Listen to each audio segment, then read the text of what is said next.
Happy anniversary. Thank you. I remembered. I know. The big. Is it your golden anniversary? It is. 14th? You've been married to your bride for 14 years? 14 years today. How about that? Well, that's pretty special. It is. So, Can you believe I remembered it? I'm impressed. Oh. I only told you yesterday, so. And earlier this morning, but. Well, you're important to me. Yeah. No, first day of school as well, so, we don't have big plans, but we're going to go out to lunch and. Can I go? I think we're just going to spend a little time. Is this like, what about Bob? You're just going to tag along to everything? So. That's exactly how I feel about a relationship. That you're Bob? You're the therapist and I'm Bob. Yeah, you're the psychiatrist. There are times I feel that way too. I'm sure you do. Just remember how that movie ends up. I don't remember. Well, doesn't he get the arrested? Psychiatrist goes kind of off the rails, Yes, that's and then right. Bob writes a book and marries his sister. I love Bill Murray. I have not seen What About Bob in a long time. Oh, I might have to watch that. That makes me want to watch it. My favorite Bill Murray is Royal Tenenbaums. That is one of my favorite movies, and it's not a well-known movie, Right. but It's sort of one of those indie movies. oh, it's a Wes Anderson movie. Yeah, I love his style. Yeah. because Rushmore is fantastic. Rushmore, yeah. Bottle Rockets was good. I don't know that one. It was like his first one. Okay. But Bill Murray in both of those, Rushmore and Royal Tenenbaums, fantastic. So, but yeah. Anyways, anniversary. Yeah. So 14 years. We've packed a lot into 14 years. So, but we'll get a chance to celebrate later. We'll go to lunch today, but then first day of school. So when the kids get home, hear about their days and how was your morning and drop off? It was fine. I thought, because you've been preparing, getting your kids up early and getting them on a schedule. We have, yeah. Yeah, no, not us. Not that worked. But. Well, I was going to say, like we to the antithesis of that, we have not prepared them at all, and they started waking up in the 3:00 in the morning hour. Yes, that is true. So, great moods, wonderful, brilliant children, beautiful, hairs curled. They're all wearing their favorite, special outfits. Sarah was like, "Hey, Cameron," we picked him up from football, and she was like, "Hey," last night she was like, "Which shirt do you want to wear tomorrow?" He's like, "Huh?" And she's like, like which uniform shirt do you want to wear? He's like, "What's the difference?" Yeah. And she's like, "Well, you got the blue one, you got the gray one, or the white one." He's like, I do love that we have uniforms because it makes it so simple, like that we don't have to worry about like, what are you wearing? Is that an okay outfit? Is that it's just like, yeah, which one? You've not been on the other side of that. See, I had the morning fights with that they have to wear. Maddie.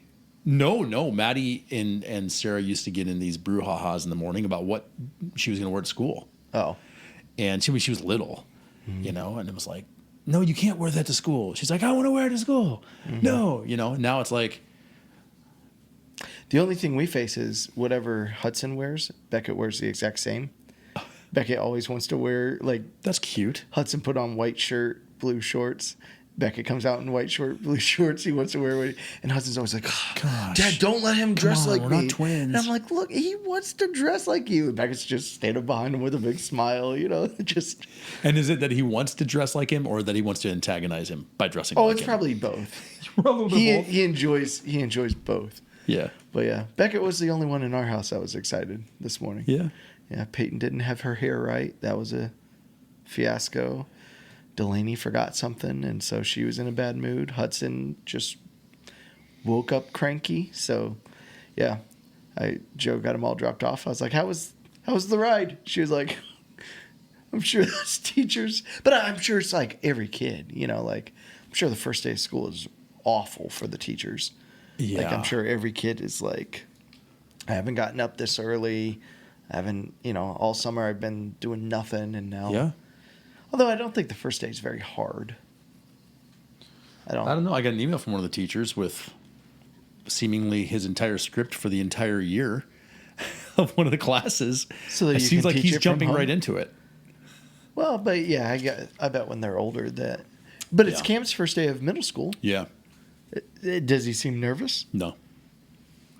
And that's the beauty of knowing all the kids and being in the same building. Yeah, in a smaller school too. Right. I actually, if I'm concerned about any of them today, it'd be him, because coming from Ignite, which is like a micro school of multiple grades, which he's been in for the last several years, now going into middle school, having more than one teacher. I mean, he's only had one teacher really. Well, two, Mr. Vogel and Mrs. Marty.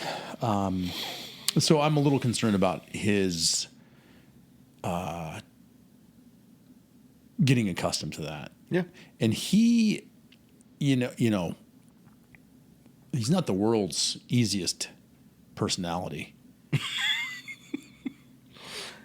He's very stubborn. Who's he get that from? And I'm saying this with a complete straight face, he gets it from his mother.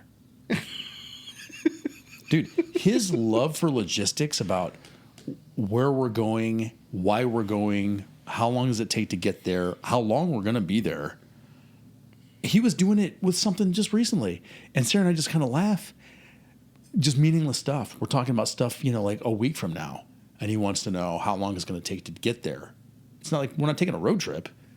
It's just in town. How long will we be there? That's her. It's not me.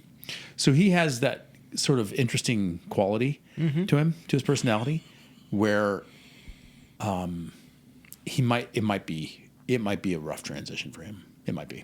Mm-hmm. I don't worry about him academically. I don't worry about him relationally, with like friends and any of that stuff. Like, is he going to be sitting alone, today? No, he's I'm got not worried about friends, that. yeah. But I am a little concerned about this relationship. He does have a little bit of an issue with authority. So I prayed for him. So you might have a delayed pickup for detention. Yeah, I might get a call from the principal. We've got Cam. Yeah. Yeah. Yeah, he called one of his teachers Karen today. That's not her name.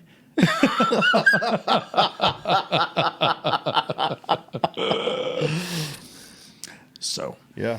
Yeah. Well, that's fun. I pray very specifically for my kids. We were talking about this yesterday, just about, Lisa was saying at lunch yesterday, at her birthday lunch, she was talking about how kids from the same gene pool, like literally the same genetics, come out so very different, and how yours are very different, how, just like down the line mine are. The three of whom share the same genetic codes.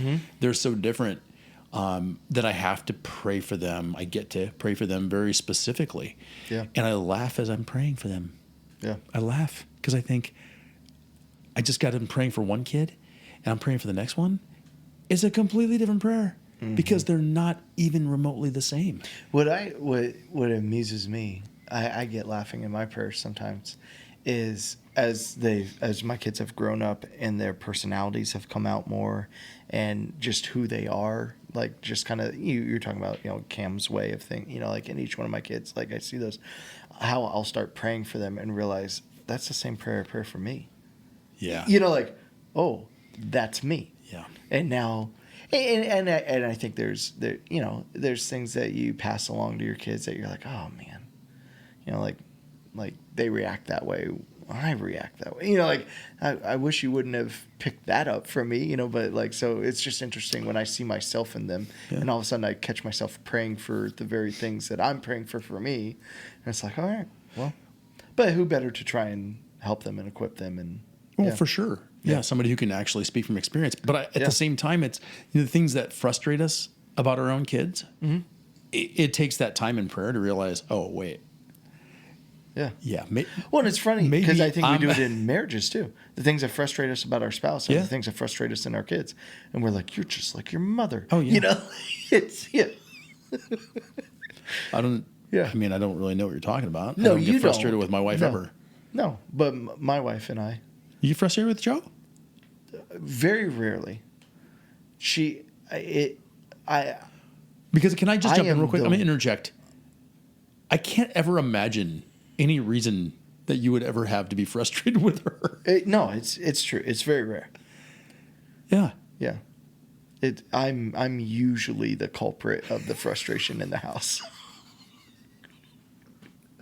So, And you're like, this is what you married. yeah. I have a good friend who always says, this is the car you bought. Yeah. You knew it was a blue car when you bought it. You knew it had 2 doors. Yeah. Yeah. Now you want a 4-door white car? Sorry. Yeah. It's the car you bought. Yeah. You've got it now. So, but yeah, so first day of school, anniversary, it's a big day. It is a big day. But today's a big day too, because now we get to talk about double whammy of politics and end of the world. Well, yeah. I mean, you coming off, and I watched online. You deliver a service about the end of times. Yeah, we've both been gone recently. Yeah, I was down in Arkansas the week before. that's right. And visiting Joe's family. Got to visit a church there as well. Yeah, her brother-in-law is a pastor, and they just took a call from Minnesota to Arkansas, and so it was her sister's birthday. So all the family got together down in Arkansas for the weekend and get to check out his new church and everything, and that was cool. Yep. And then you were taking your baby boy back to college this weekend. That's right. And this is all delayed because we had our city, and yeah, so finally we're at it. Gonna Here do we a are. double header on politics in the end of the world. We did. Brady and I got a chance to recap our city, from our perspectives. But Yeah. What was yours? What's your takeaway? Yeah, I loved it. We have the best stinking youth in the world. I mean, like I laughed so much, and I was tired. I was very tired. Every year I realize how old I am, because these kids are like still cranking at like midnight. Because I don't know if you guys talked about it, but yeah, like I forget what night it was, Monday or Tuesday night. Yeah. We're playing basketball with these boys at like Sunday, midnight. Monday. Yeah. Sunday, Monday. And I'm just like, I was popping ibuprofen the whole next day. I was like, hey, it's midnight. My body is not used to full contact, and it was full contact. Those high school boys are throwing bodies at us. But I was so proud of our kids. It was so hot. And we did so many things outside, and they served with such great hearts, and they did not complain. And we really got to do some really impactful things. We got to help out a recent widow from church. We got to go downtown and just be with people. And that's always fun for me to watch, some of these kids really step up and lead as they hand out food and water, and they just step up and, can I pray with you? And then just listening to their prayers from their heart for these people. And a lot of them, we had some new kids that it was fun watching them kind of get sucked into the group, and the group accept them, because that's the one thing I love about youth group is it doesn't matter where you're at in the the popularity spectrum at high school and stuff like that. Youth group is a place where like you just come together and you see people of different groups that would never really hang out outside of that, like get to know each other and hang out, and that's what's neat, because that was the way it was when I grew up. Like I had friends in youth group that I actually went to high school with. Mm-hmm. We didn't talk in high school. Yeah.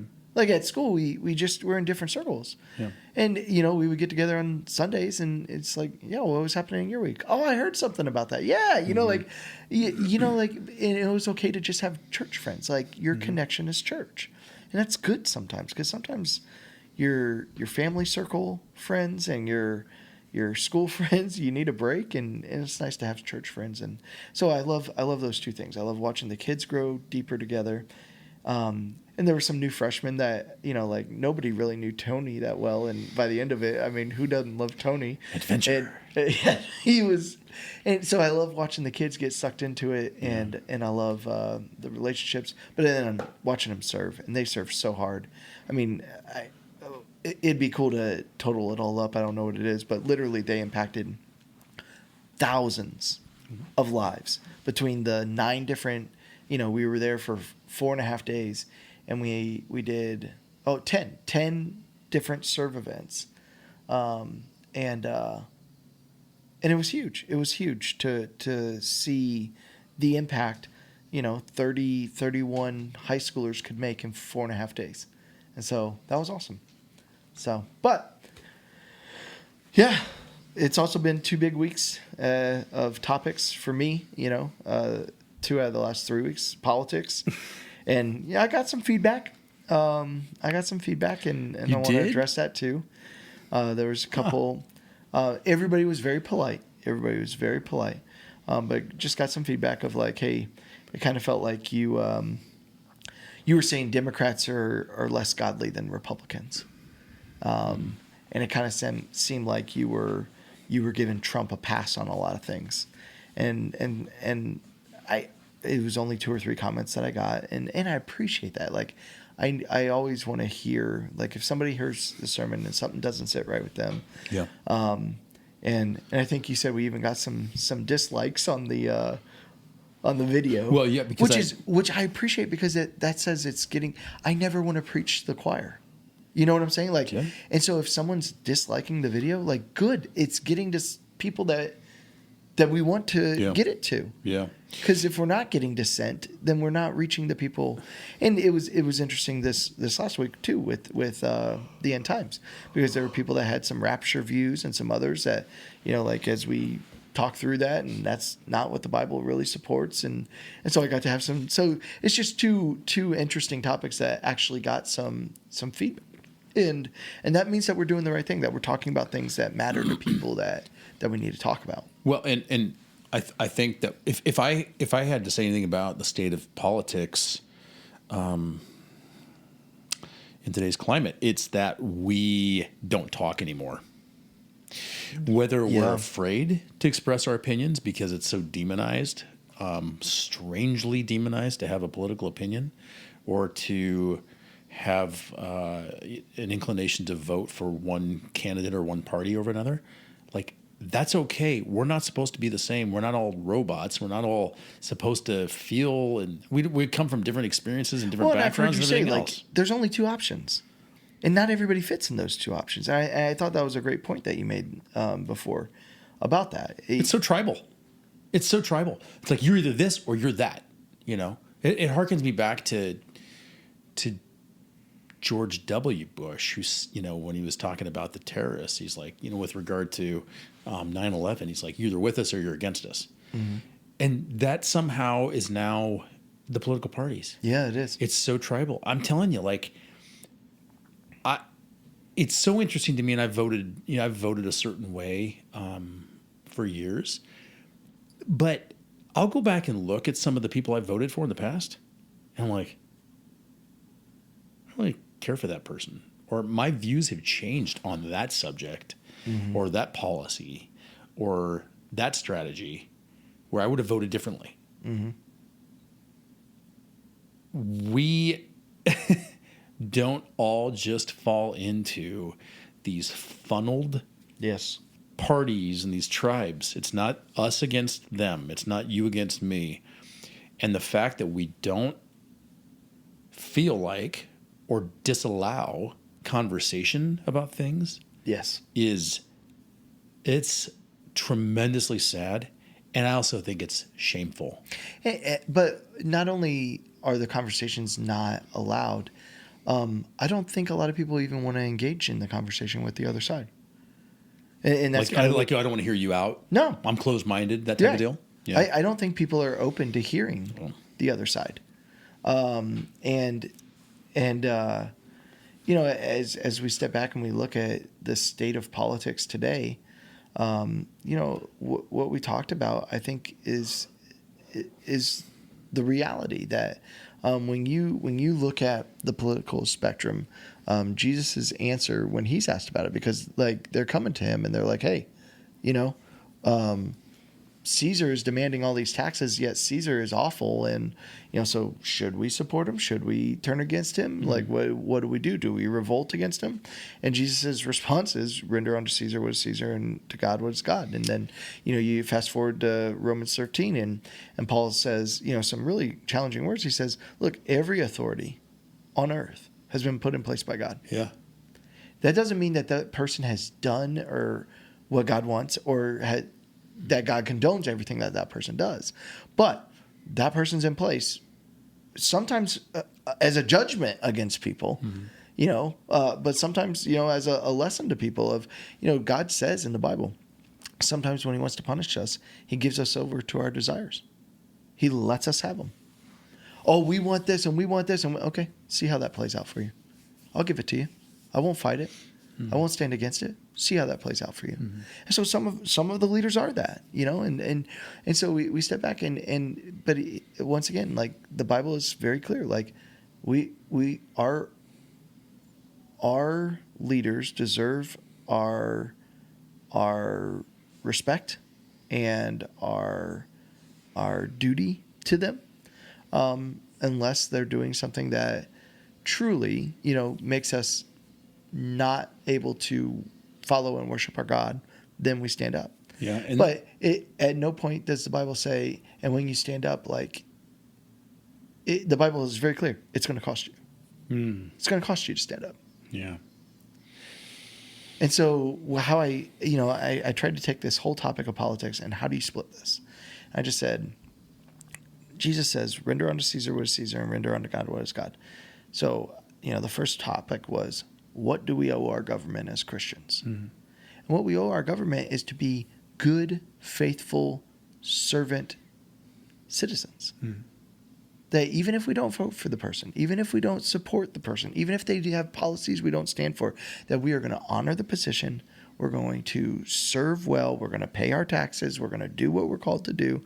We're going to be good citizens, so that at least they can say, you know what, those Christians, I know they don't agree with me. I know that they don't support this. I know that, but they are good citizens.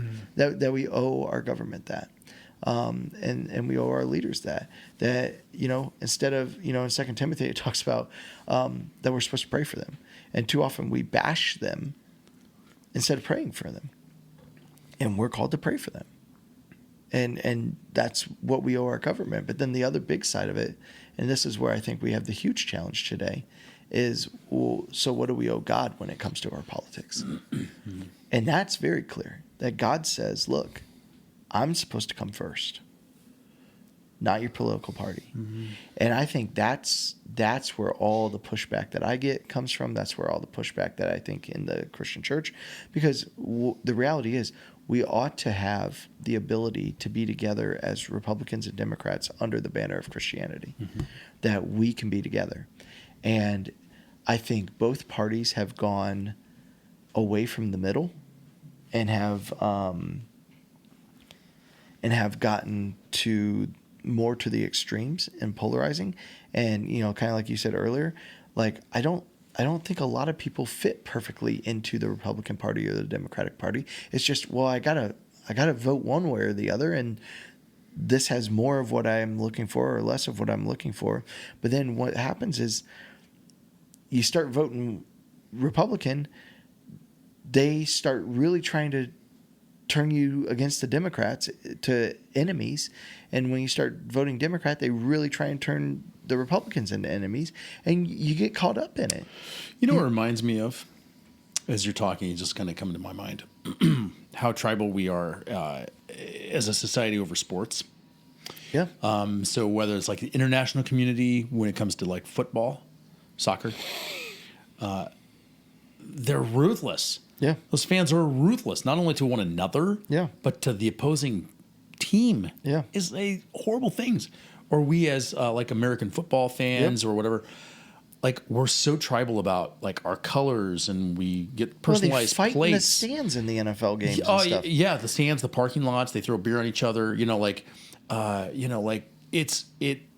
It's so crazy. And then the next year, our new head coach was actually the head coach of the team that we hate. Yeah. So now we love him now, or our quarterback actually is gone, and our beloved quarterback now goes to our mortal enemies team. Yeah. And now we hate him. Yeah. It's so tribal. I mean, come on. Yeah. It's silly how divided we are, whether it's politically or just emotionally divided. And anytime it's like this, I like to step back and get some perspective of like why. Why are we?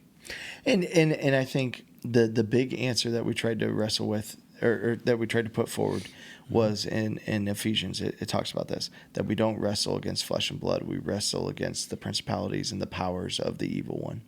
That Satan uses the systems and the people in place to divide and to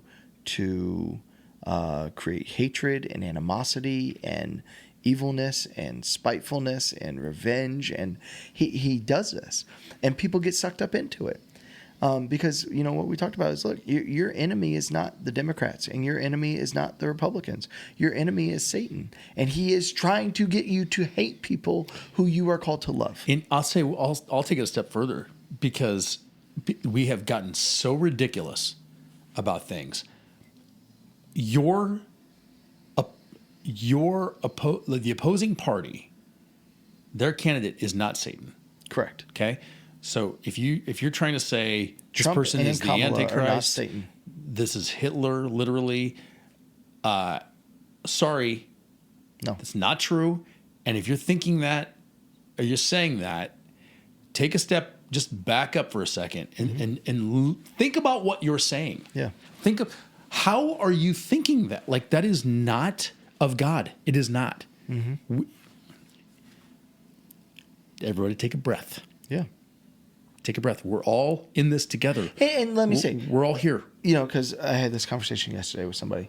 Like, no, I don't condone what Trump says. Like, I think if Trump's people wanted to win, they would lock him in a room, take away his Twitter, and just put out his policies. Like, every time, like, I haven't even seen it yet, but I know that Elon Musk and him did some interview the other day or something. But I just hear that stuff, and I just like hold my breath of like, oh Lord, just let him not say something stupid, like. And so no, Trump is not my savior. Trump is not my hope for the world. Trump, am I going to vote Republican this fall? Yes, because I'm a conservative at heart, and there are policies that I think the Bible supports me voting for. Yeah. But it's like you said at the beginning, by no means am I, getting the elephant tattooed on my, chest or anything like that. The Republican Party is not the hope of the world. And that's what we tried to talk about in that series, or that sermon, is the two big things I want to check people on. I think Republicans, their big problem is that they want to save the world through politics. Hey, if we get this passed, if we get this repealed, if we get this Supreme Court justice, if we get this presidential candidate, then we're going to be a Christian nation again. Then our time has come. And that's exactly what they did in Jesus' time.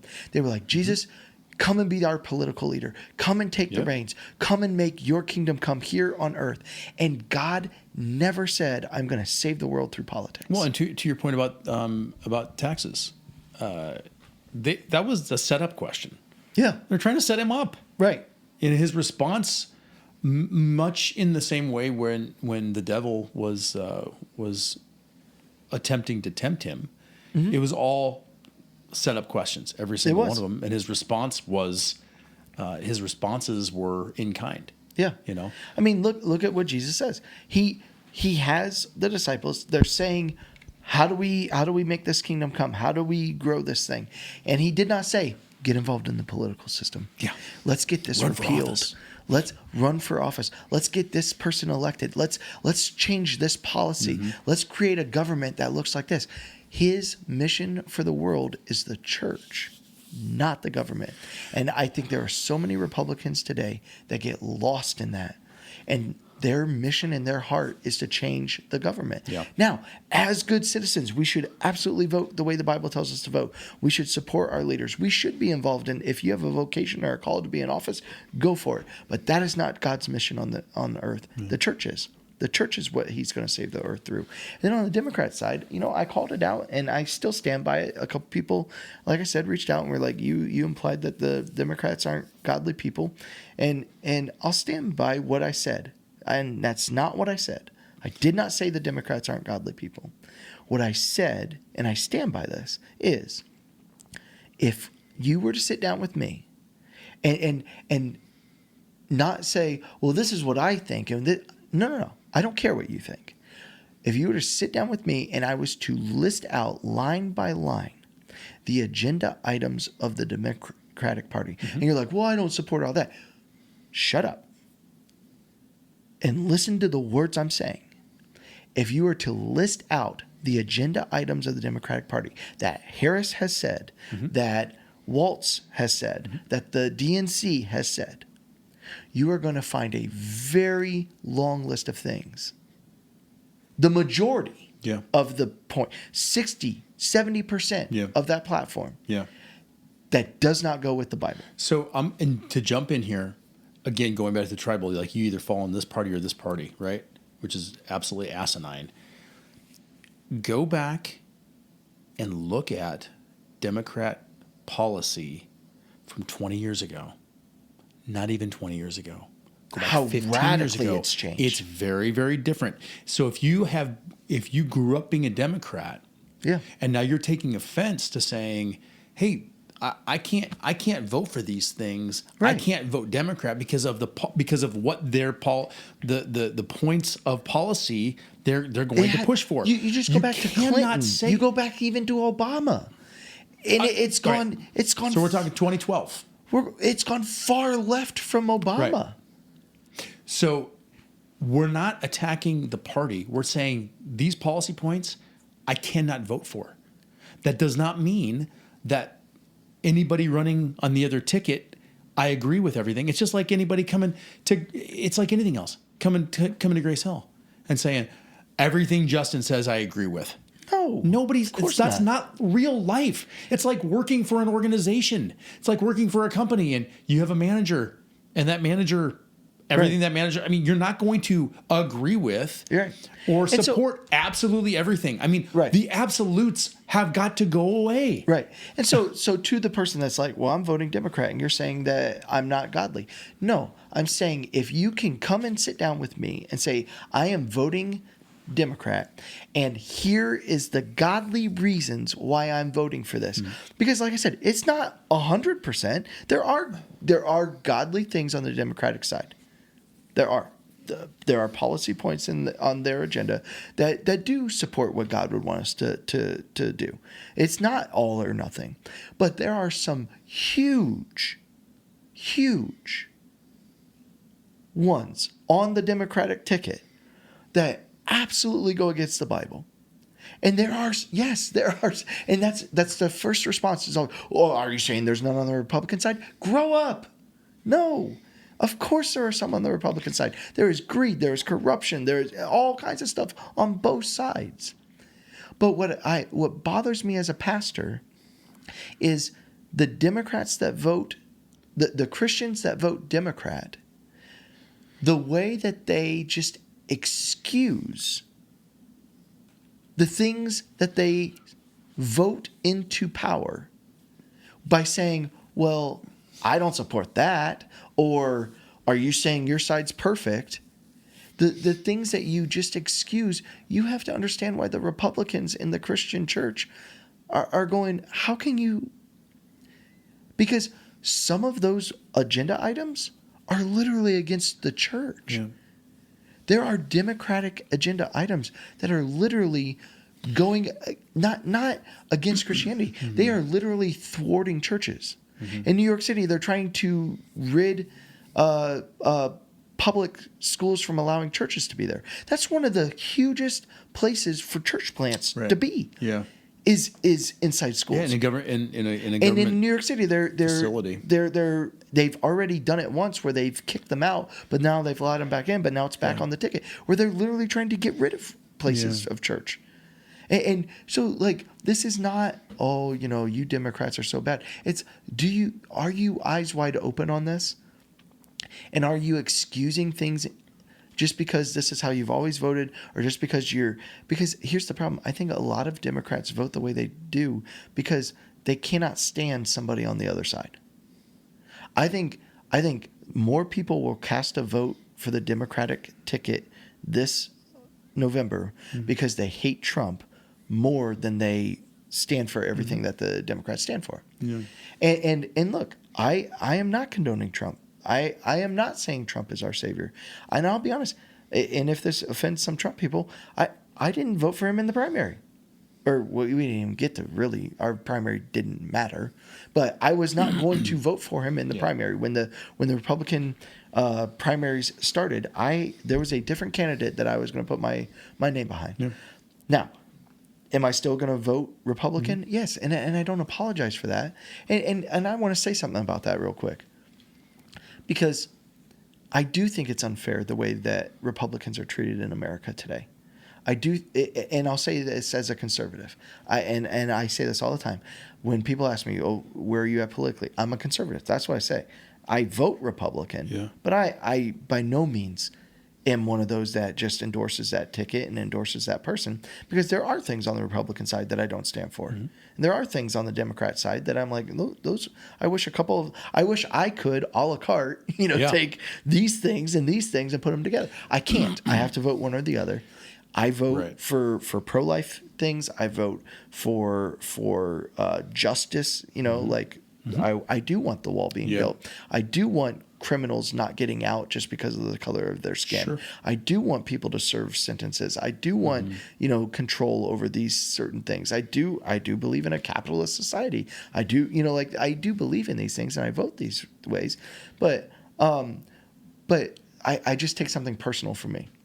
The Trump assassination attempt.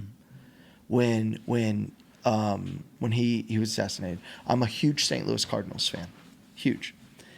And I think it was 2 or 3 days after he was shot, one of the guys, I think it was Burleson, hit a home run. And he did the cover his ear and the fight, with his hand.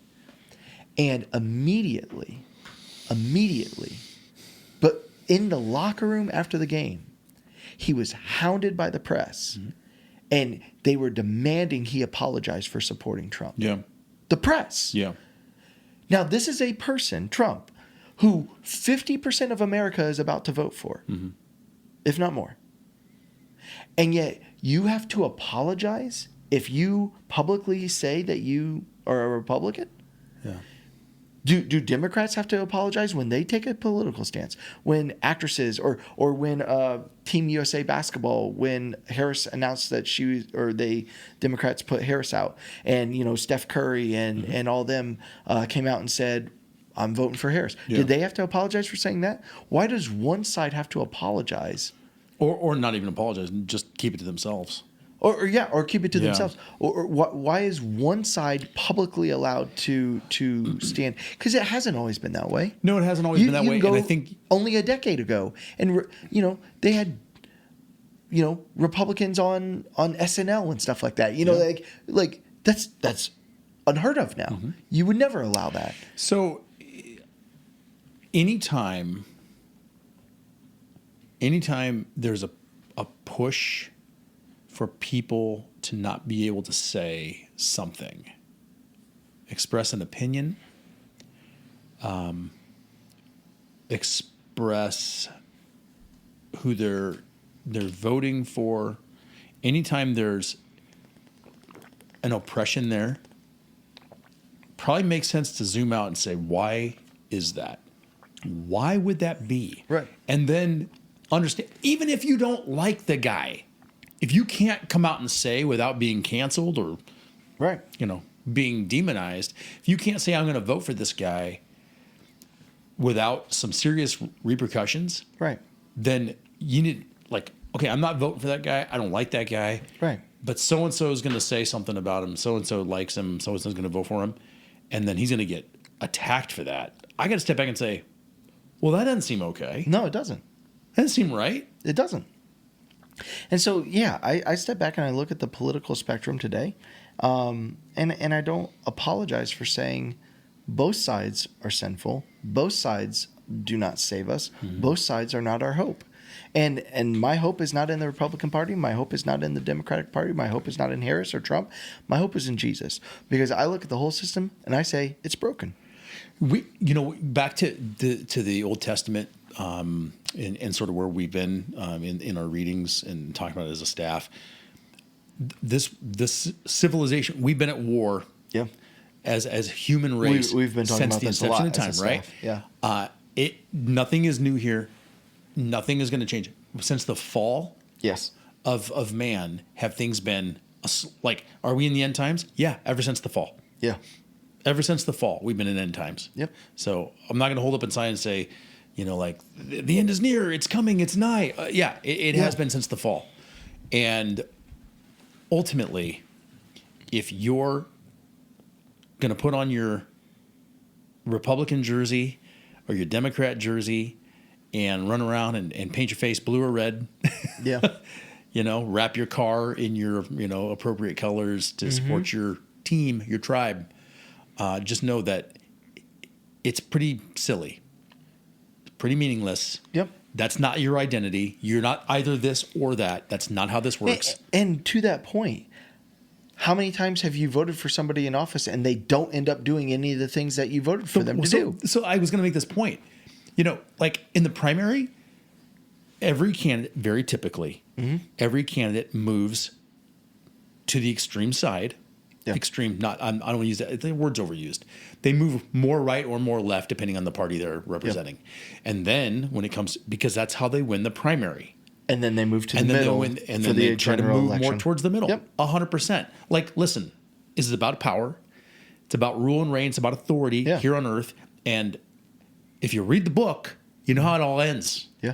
Okay? So my hope is built on nothing less than Jesus Christ, because I have an eternal mindset. That doesn't mean I'm going to be uninvolved. No. It means I'm not going to vote. We're called to be involved. Yeah. But our hope and our trust is and our lives aren't to be wrapped around politics. And the fact that we would cut people out of our lives over it shows that it's an idol in our heart. And again, the fact that we put our hope and our trust in it and that we put it over our Bible shows that it's an idol in our heart. And what needs to happen is, if you are a Christian today, you need to rip the idol of politics out of your heart. Just like anything else. Just like any other idol. Just like anything. And I don't care if you're a Democrat or a Republican. Right. Both of you have idols towards your party in your heart. Yeah. And you need to rip them out. Yeah. Because exactly what we talked about this week. Because the end is coming. There will be a day that we all stand before the Lord, and we will be separated, and it will be final. There will be goats and there will be sheep. There will be a right and there will be a left. Yeah. And at that time, Jesus is going to hold you accountable to what you've done. And you can't sit there and say, well, like, I was voting the way I was voting, and I was putting my hope and my trust in this, and I was, like, no, none of that flies. And there is a day coming where the end will come. But listen, the end is not going to come because of a political leader. The end is going to come because of Satan and Jesus coming to win. Like, that's how it ends. That's how it ends. And I said this in the sermon, and this was the biggest thing that people picked up on in the politics. I said, Trump has already been president for 4 years. Biden has been president for 3 years, and we're all still here. Like, all this woe is me and the end of the world, and if this person gets elected and I'll move out of the country and all this garbage, we're still here. If Trump gets 4 more years, guess what? We'll still be here. If Harris gets 4 more years, or 4 new years, we'll still be here because it's up to Jesus. These guys, I mean, the truth is, and I don't mean to get political, but I'll say it because I love how this has just been forgotten. Biden is still our president, and the man had to drop out because he has dementia, and yet he's still, quote unquote, president. So that shows you clearly the president doesn't do much because everyone knows he's not doing a thing right now. Yeah. Who is actually, like, all of a sudden China and invades our airspace in Alaska, which they've been flying bombers right up to our airspace. All of a sudden they invade. Who makes the call whether we shoot that down or not? Right. Biden? No. We don't know who's running our country right now. And that only goes to show you, my point in saying that is this. Harris and Trump are going to do very little that impact our country. Well, and the founding fathers set the country up in a way where there's checks and balances. There are three distinct, you've got the executive, legislative, and the judicial for a reason, so that one person or party can't just assume power and hold on to it and be in total control. It's not that way. Even if we had a president in charge of his functions and capacity, like fully capable faculties, rather, that person is being controlled one way or the other. Of course. By what? Special interests, by money, by lobbyists. The CIA, the deep state. Right. All of these things play a role in it, and that's why you can't put your hope in it. Right. You just it's a futile. It is to do so. It is, and then what really matters is what we talked about this last Sunday. That there is a day coming. We are in the last days. When you look at all the signs that Jesus put out there, that there will be wars and rumors of wars and earthquakes and famines and all what he's showing us, and that it will grow more intense. What he's showing us is that we are in the end times.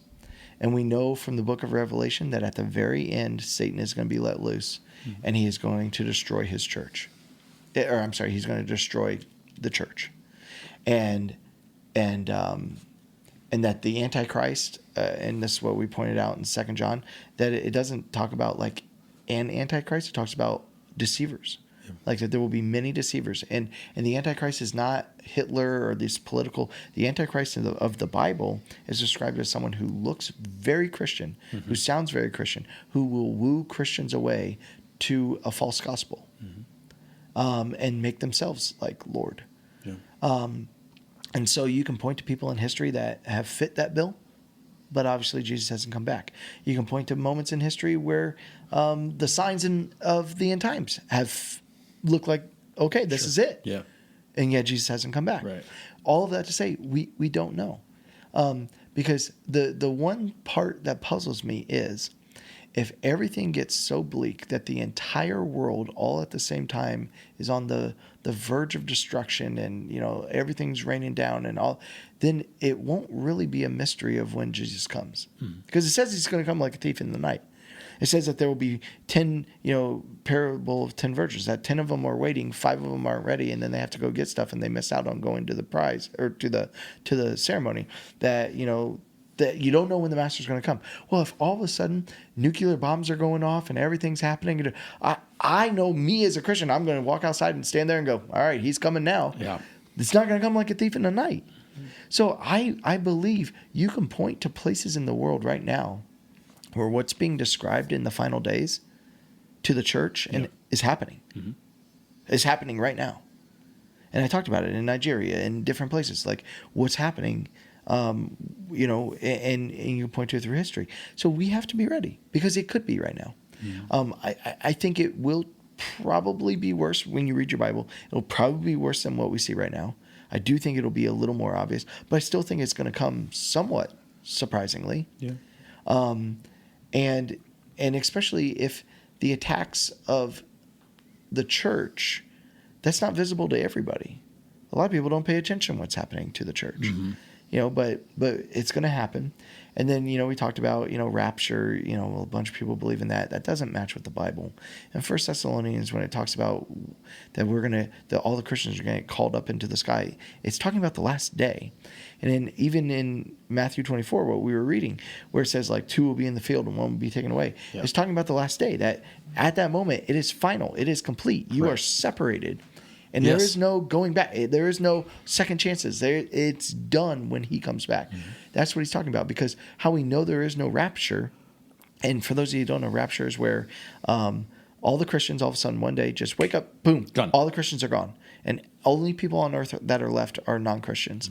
And for 1,000 years, they'll have a time of reign where they can repent and find God and all this kind of stuff. Once again, that won't come like a thief in the night. Right. because you would have 1,000 years of warning of like, oh, all the Christians left, 400 years ago, so we all got to be ready. Get on it. And he's coming back in 1,000 years. The whole idea of rapture just doesn't fit with Scripture whatsoever. And the tribulation at the end, when Satan comes and attacks the church, the Christians have to be here for that. Right. Because we're the ones that get tribulated. We're the ones that get it. So we have to be here. We don't get to skip that. And so, that doesn't fit. The looking for the Antichrist and the 666. It's not going to be a literal 666. It's a figurative number that, perfection is 7 and then 3. And so, 777 would be the perfect number. 666 is, once again, the Antichrist is going to have every appearance of a godly person. Yeah. And yet they're going to have a false gospel. And we see that today. Some of the biggest Christians today, and I threw out some names at the 8 o'clock, and I took them away at 9:30 and 11 on purpose. But Joel Osteen, Stephen Furtick, Andy Stanley. Like you listen to these major preachers today, and you can hear a slightly off gospel. Not a bad gospel. Not a false, or I shouldn't say, not a obvious, false gospel. It's like telling a lie. It's like telling a lie. It has to be believable. It has to be believable. And it has to be rooted in something that's true. Yes. Right? And that's exactly what they do. Yes, I do. Is it possible that I could get pulled over? Yes. They take 75% of the gospel, and then they put this little nuance to it, this 25% that's not it, and they lead huge groups of people astray. Right. Huge groups of people astray. Almost every TV evangelist you can spend time listening to and see that they are false gospels. If you look hard enough. The Catholic Church, many ways, false gospels. Trinkets and actions and saving yourself and things that you can do. And the Pope and the papacy, you can point to many things there that are false gospels. And the infallible nature of the Pope, that's garbage. Yeah. Nobody on earth is infallible. There was only one perfect. There was only one perfect. And when you sit there and say that there is and that's why Luther said the Pope is the Antichrist, not the individual. The Pope, the papacy. Right. That you say that there is a vicar of Christ on earth that is infallible, that makes no mistakes, and whatever they say is truth and godly, and that they can contradict the Bible, which the Pope has done 100 times, changed a policy or a procedure or a thought based on their thoughts and not the Scriptures. And so we look at this and we say, we're in the end times. When Jesus comes, he's going to come. And when he comes, it's final. It's final. And we're separated. Yeah. And that's it. And so stop getting worried about politics and start getting worried about, and I said this at the end of the politics one, and I mean it. If you care more about who's going to be in the Oval Office for the next 4 years, more than you care who's going to be with you on the right on the final day, then you have an idol in your heart. Yeah. Because the end days is what matters. Yeah. That we get everybody on the right side is what matters. Not that we get everybody on our political side. And too many people care more about that. I'm going to convince the world to be a Democrat. I'm going to convince the world to be a Republican. That's my mission in life. That is not your mission in life. Your mission in life is to convince people that Jesus Christ is their Lord and Savior. And if you've lost that, repent and come back to it. Yeah. That's what it comes down to. Well said. And now we get to talk about heaven and hell. I'm excited. Heaven first. Heaven first. Yeah. Then hell. Then hell. Yeah. I like it. Well said. Thanks for your boldness and your leadership. Thanks. And to all those who are listening, no, you don't have to agree to everything he says. No, you don't. Yeah. You can disagree with me. Yeah, disagree. And you can still come to GraceHill. He still loves you. All 3 people that came back and were like, you were too hard on the Democrats. Yeah. I love them. True and false. They're still coming. True false. People have left the church because you were not pro-Trump enough. I have. That has happened. I've had 2 different families that left the church because I was not pro-Trump enough. Right. Yeah. So there you go. Yes. But there you go. I am off to my anniversary lunch. God bless you guys. Enjoy. Yeah.